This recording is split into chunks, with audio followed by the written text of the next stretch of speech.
Lord's వేదికగా జరుగుతున్న మూడో టెస్టులో టీమిండియా అదరగొడుతోంది. సెకండ్ ఇన్నింగ్స్లో ఇంగ్లాండ్ను 192 పరుగులకే కట్టడి చేసింది. భారత బౌలర్లు కట్టుదిట్టంగా బౌలింగ్ చేయడంతో రన్స్ చేయడానికి ఇంగ్లీష్ బ్యాటర్లు తీవ్రంగా ఇబ్బంది పడ్డారు. ఇంగ్లాండ్ బ్యాటర్లలో జో రూట్ 40, స్టోక్స్ 33 పరుగులతో టాప్ స్కోరర్లుగా నిలిచారు. ఇక Brook 23, Zak Crawley 22, Duckett 12 runs చేశారు. భారత బౌలర్లలో సుందర్ 4 వికెట్లతో సత్తా చాటాడు. సిరాజ్, బుమ్రా తలో 2 వికెట్లతో రాణించారు. అలాగే నితీష్, ఆకాష్ దీప్ చెరో వికెట్ తీశారు. ఫస్ట్ ఇన్నింగ్స్లో 2 జట్లు 387 పరుగులు చేశాయి. దీంతో మ్యాచ్ రసవత్తరంగా మారింది.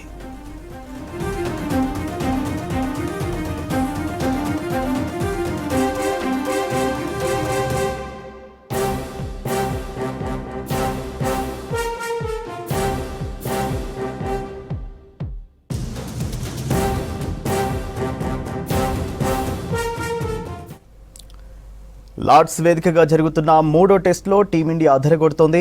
సెకండ్ ఇన్నింగ్స్లో ఇంగ్లాండ్ను 192 పరుగులకి కట్టడి చేసింది.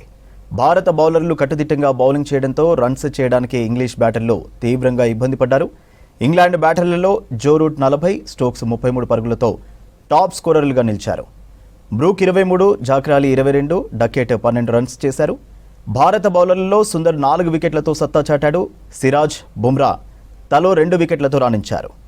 అలాగే నితీష్, ఆకాష్ దీప్ చెరో వికెట్ తీశారు. ఫస్ట్ ఇన్నింగ్స్లో 2 జట్లు 387 పరుగులు చేశాయి. దీంతో మ్యాచ్ రసవత్తరంగా మారింది.